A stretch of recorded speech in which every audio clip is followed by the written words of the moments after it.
भारतामध्ये हिंदू सणामध्ये महाशिवरात्री हा सण मोठ्या भक्तिभावाने साजरा केला जातो. माघ महिन्यातील माघ कृष्ण चतुर्दशी तिथीला महाशिवरात्र म्हणतात. अग्निपुराण, शिवपुराण, पद्मपुराण या पुराणामध्ये महाशिवरात्री व्रताचे महत्त्व सांगितले आहे. महाशिवरात्रीच्या दिवशी सर्व हिंदू भक्तगण उपवास करतात. बेलपत्र हे त्रिदल असते. यातील 3 दल हे सत्व, रज, तम असे 3 गुण असतात. तिन्ही जन्मात आपण जे काही पाप केलेले आहे ते नष्ट करावे यासाठी भगवान महादेवाला बेलपत्र अर्पण केले जाते.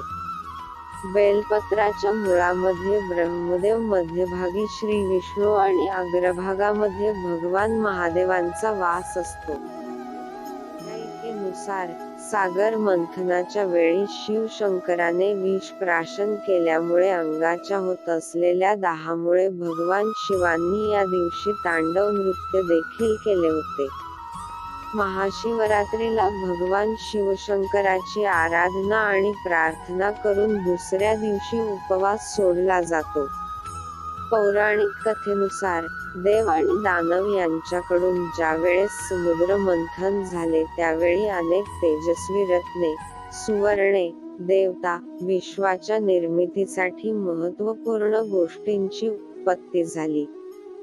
या समुद्रमंथनात त्याचबरोबर हलाहल विष देखील बाहेर आले. या हलाहल विषात ब्रह्मांडाला नष्ट करण्याची ताकद होती आणि या विषाला नष्ट करण्याची क्षमता केवळ भगवान शिवशंकरामध्ये होती. त्यामुळे त्यांनी हे हलाहल विष प्राशन करून ब्रह्मांडाला वाचवले. पण विष प्राशन केल्यामुळे त्यांचा कंठ निळा झाला व संपूर्ण देहाचा दाह होत होता. त्यामुळे त्यांचे शरीर गरम झाले. यामुळे सर्व देवता आणि दानव अस्वस्थ झाले. त्यांनी एक एक करून भगवान शिवशंकरांच्या डोक्यावरती हे बेलपत्र अर्पण केले. त्यामुळे भगवान शिवशंकरांचा दाह शांत झाला. तेव्हापासूनच भगवान महादेवाला हे बेलपत्र अत्यंत प्रिय. देवऋषींनी भगवान शिवशंकरांना संपूर्ण रात्र जागून काढण्याचा उपाय सांगितला. सर्व देवांनी भगवान शिवशंकरांना बरे वाटावे म्हणून रात्रभर गायन आणि नृत्याची व्यवस्था केली. सकाळी दाह शांत झाल्यावर महादेवांनी सर्वांना आशीर्वाद दिला. शिवशंकरामुळे विश्वाचे संकट टळले म्हणून या दिवसाला महाशिवरात्री असे म्हटले जाते.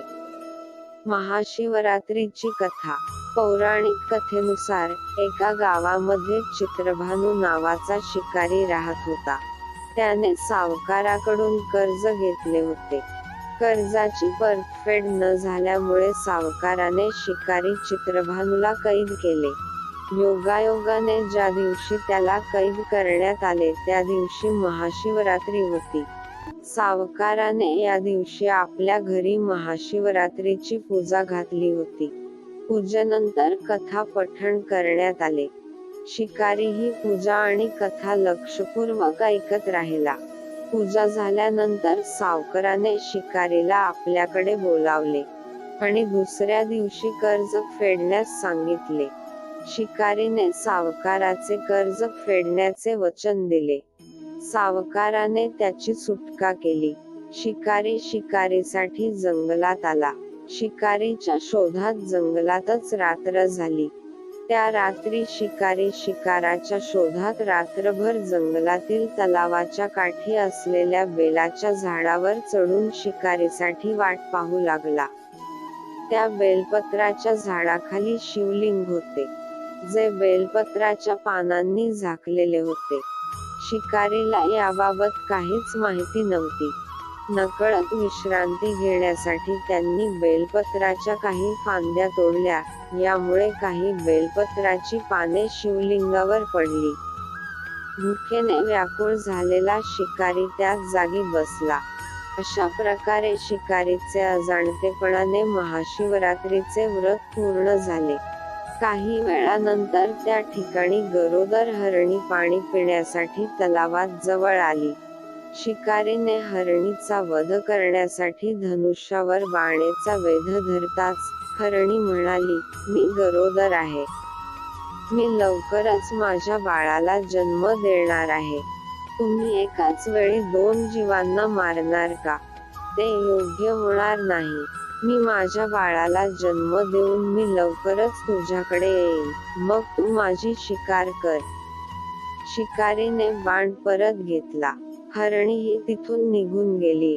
धनुष्य ठेवताना काही बेलाची पाने पुन्हा तुटून शिवलिंगावर पडली.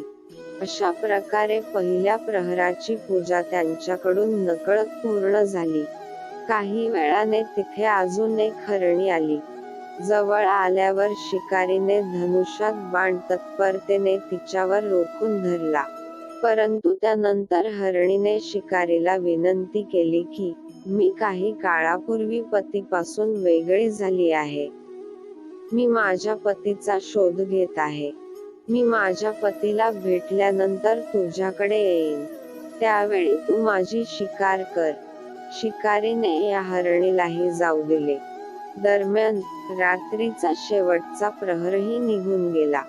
यावेळीही त्यांच्या धनुष्यातून काही बेलची पाने शिवलिंगावर पडल्याने दुसऱ्या प्रहराची पूजाही त्यांच्या हातून पूर्ण झाली. यानंतर शिकारीला तिसरी हरीण दिसली, जी तिच्या मुलांसह जात होती.